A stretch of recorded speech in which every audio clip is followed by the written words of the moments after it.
La via della seta può essere un'opportunità, ma deve essere un'opportunità per noi e non per i cinesi. Quindi nelle trattative e nelle situazioni che vedono progetti strategici e iniziative che avranno ricadute per decenni, dobbiamo essere presenti.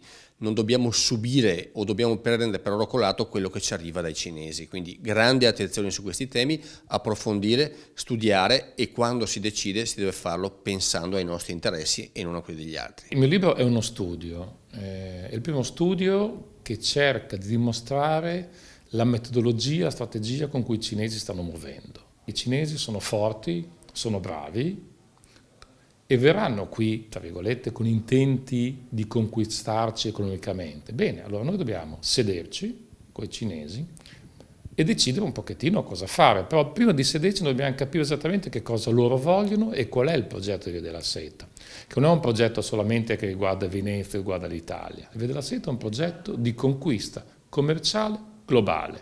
Noi dobbiamo capire che cosa fare con loro, solamente questo. La via della seta per noi è è di grande interesse se vengono garantiti traffici commerciali costanti, e quindi dobbiamo fare degli accordi di natura commerciale. Sulla parte, chiamiamola, delle opere e delle infrastrutture, noi dove occorre, dove può essere vantaggioso, dove può essere beneficiario per l'Italia, andiamo a ricercare il finanziamento cinese, ma siamo l'Italia, non dimentichiamocelo, e quindi su delle grandi opere dove abbiamo le garanzie di traffico, di flusso, e quindi abbiamo la garanzia che funzioneranno, io mi sono sempre permesso di dire che possiamo anche finanziarcele da soli. Perché? Non perché io rifiuto il finanziamento, ma perché quando uno diventa debitore di qualcun altro, inevitabilmente rischia di perdere anche un po' del controllo della sua politica strategica, e quando perdiamo il controllo della politica strategica sulle infrastrutture rischiamo di perdere il controllo della politica strategica dell'intero paese. No, un approccio pregiudiziale, un approccio ideologico con la Cina. No a ricordare vecchie situazioni passate che non si ripropongono più.